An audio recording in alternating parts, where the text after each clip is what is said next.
So now, at the third meditation, Descartes has concluded that he knows with absolute certainty the indubitability of his own existence, based on his own thoughts.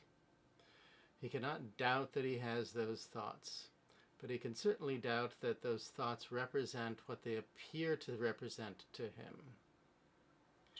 And so he seems to be locked inside his own mind in a way, and we have to see if there's any way for him to be able to get out. If his own thoughts, hopes, dreams, feelings, perceptions are real to him, and their existence in his own mind is indubitable, he can't infer from that, from those ideas alone, that anything else besides those thoughts actually exists. Even though those thoughts include his perceptions, the things he sees and hears, he has no way of knowing if those perceptions really correspond to what he thinks they do. He doubts the existence of the external world. There might be no things outside of the mind, including his very own body. So how do I even know that anybody else, that any other minds exist, much less any other bodies? It's hard to see how Descartes is going to be able to get out of this predicament if he has concluded that the only thing he can know for certain are the mental contents of his own mind. That's the only evidence that he has. Now, Descartes' device for getting beyond his own ideas, using the evidence of his own ideas for the evidence of something outside of his own mind as really existing, is the proof for the existence of God that he introduces in the third meditation. This hinges upon a couple of ideas. One is the idea of substance. A substance is an entity, something that exists in and of itself, something that is real. We'll just call a substance a thing. Now, this is an Aristotelian term, but Descartes uses the word in a very different sense than Aristotle.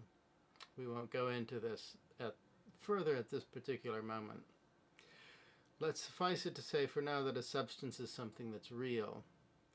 Now, a second assumption that Descartes brings in the third meditation is the assumption of degrees of reality.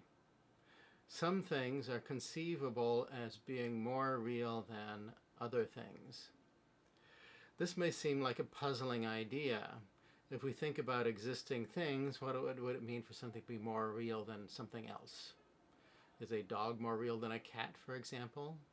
Or maybe a big, powerful dog more real than a small, squeaky dog?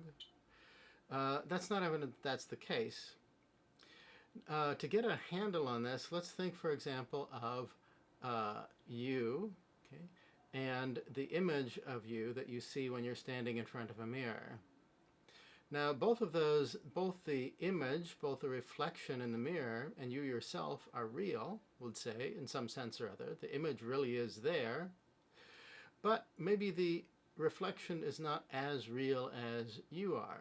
The reflection is, after all, something that is dependent upon, it only exists because you're standing in front of the mirror. You can walk away from the mirror and the reflection will disappear. Reflection can't just walk away from you and leave you standing there or cause you to disappear. So there's a sense in which you and your reflection are not as real as one another. One thing's more real than another thing. So it's something like this.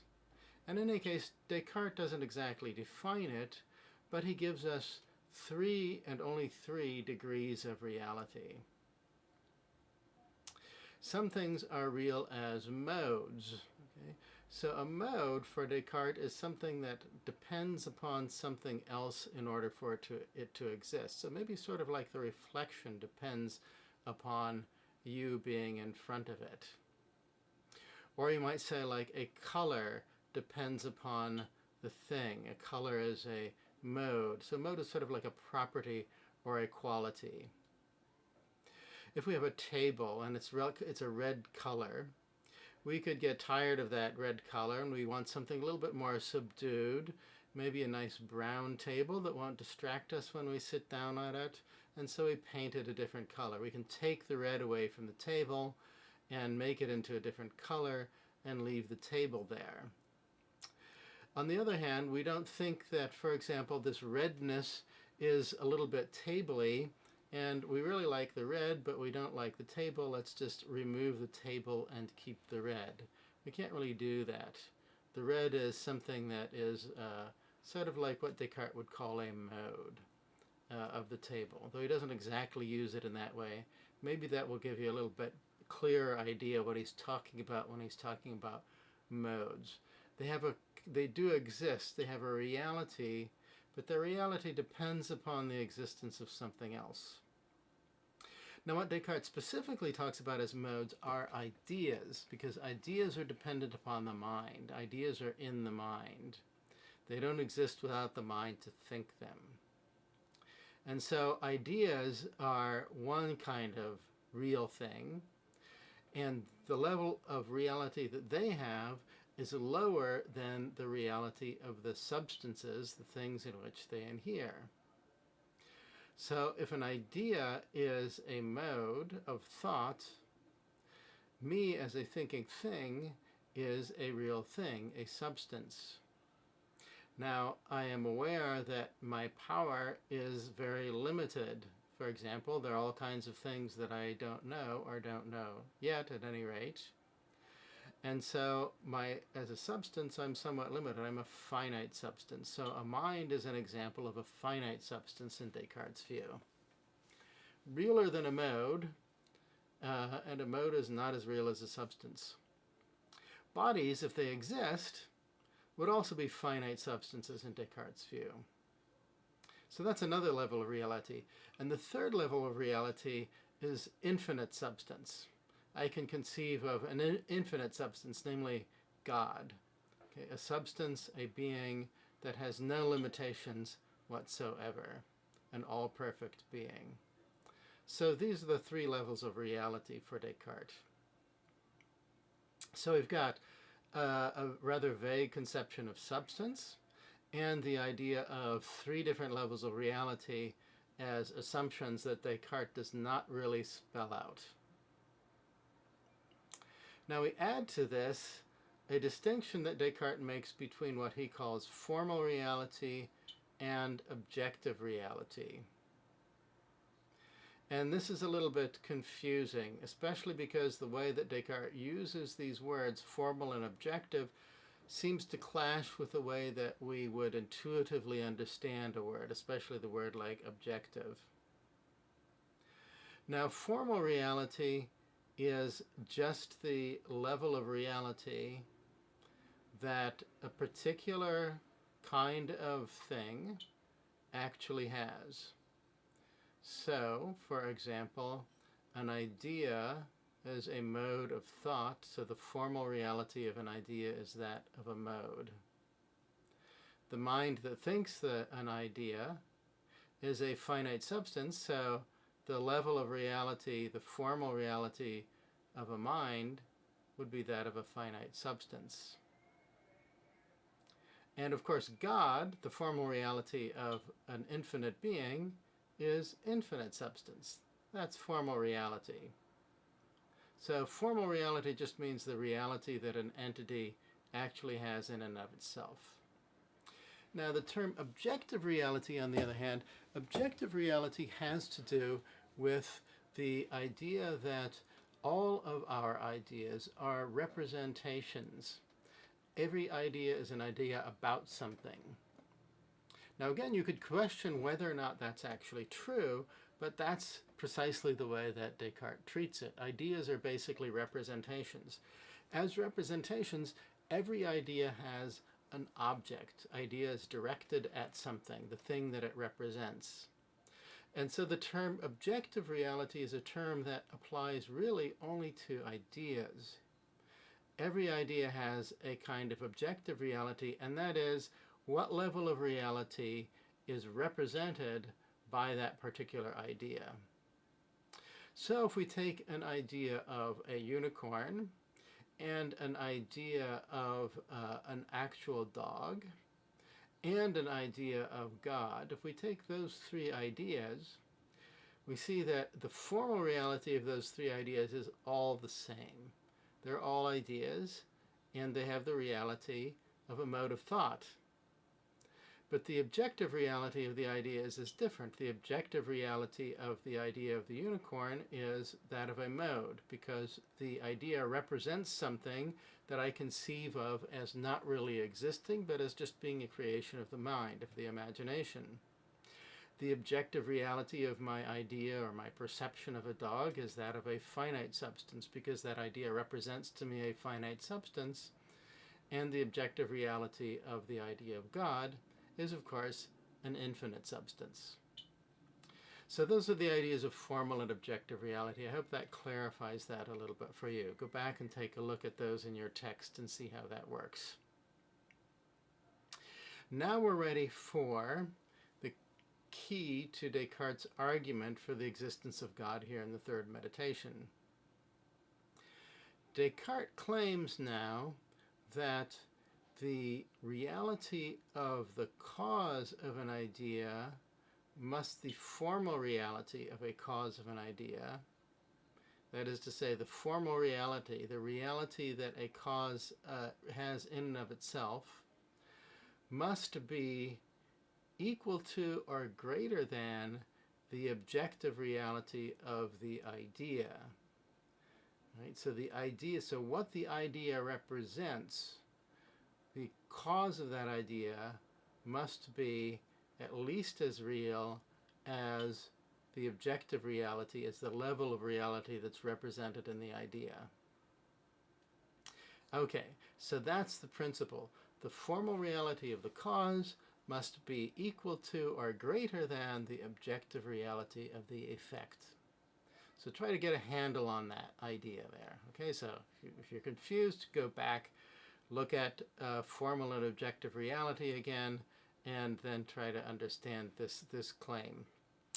While you're thinking about that, you might wonder too, well, how does Descartes know that? How does Descartes know? So we can't know anything, it seems. We can figure out that we can't doubt our own existence. Okay, we can doubt other people's existence, but I can't doubt my own existence as a thinking thing.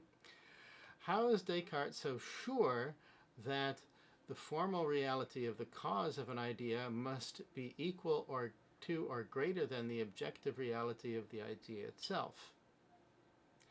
That's a good question, and this is something that Descartes was attacked for. Descartes' answer to this is that he knows it by the light of nature. It's something that he claims is just self-evident to him. Okay. Well, we won't worry about that any further, but try to understand that principle. So now let's go back to our three sample ideas with different kinds of objective reality. The idea of the unicorn representing a mode, namely something that's just imagined and mind-dependent.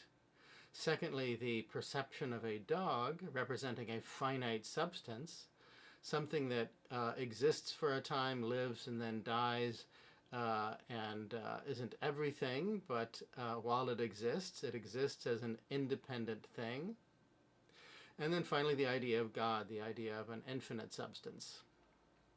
So that idea of a mode, the idea that represents a mode, my idea of a unicorn, where might I have gotten that from? Okay. So what are the possibilities here? Did I create that idea myself? Did my mind just somehow dream it up, as would have to be the case if the only thing that exists is my own mind and nothing else? Is that possible? Well, I am a finite substance. The objective reality of the idea is that of a mode. So, of course, it's possible that I could have created that idea. I could have come up with that. Could it be that that idea was put into my mind by something else? Okay? Something like another person, or something like the evil deceiver. Okay? Sure, that would be possible too. Okay? So there are different possibilities here. Or let's turn to the example of the perception of a dog. Now, to me, this idea is a perception of something that really exists. Okay? I can go scratch the dog behind the ears, play fetch with it, feed it biscuits, and so on. I think it's something that really exists there in the external world, independent of me and my body. But remember, we don't know if there is an external world. We don't even know if our own body is something real or not. So, this idea of the dog, this perception of the dog, where could that have come from? If I just examine the idea in my mind, can I get any better idea where that could have come from? Well, one possibility is that there really are dogs and that I really am perceiving a dog. And that's certainly a possibility. That could be the case. That could be true. The dog is a finite substance. The objective reality of my idea of the dog is that of a finite substance. And so an actual dog perceived by actual eyes could actually create an actual idea of the dog, an actual perception. So can I conclude that the dog is real? Descartes says, no, I can't, because the idea could have come from someplace else. Could it be something that I'm hallucinating, that I'm dreaming? Could it be something that my own mind just made up, even if I don't realize it? Yes, that is also a possibility, because after all, I am a finite substance. My mind is a finite substance. The idea represents a finite substance. The cause, the reality of the cause, the formal reality of the cause then would be equal to the objective reality of the effect. That's a possibility. Or if my mind didn't create it, could that idea have come from someplace else? Could something like the Cartesian evil deceiver have implanted it into my mind to fool me into thinking that I was actually perceiving an animal that isn't really there? Yes, that's a possibility too. In this case, this would be perhaps an infinite being, at least a much more powerful being than me. Whether finite or infinite, don't worry about that. That could have caused that idea too. So just from examining this idea, I have no way of knowing where it comes from and if it really represents something that actually exists in the world. But what now about the idea of God? And by now, I hope you see where this is going. The idea of God, the objective reality of the idea of God is that of an infinite substance. It represents an infinite entity. So, by the principle of formal and objective reality, only something that is at least as real as is represented by that idea could have created that idea. So, could I have just invented that idea myself, or could some other person have invented it? No, because I am a finite substance, and I could not therefore have created an idea with the objective reality of an infinite substance. So the only possible source for that idea is God itself. There has to be an infinite being, otherwise I could not have this idea of an infinite being. Therefore, Descartes concludes, it's necessary that God must exist. We know this with the same degree of certainty as we know our own existence.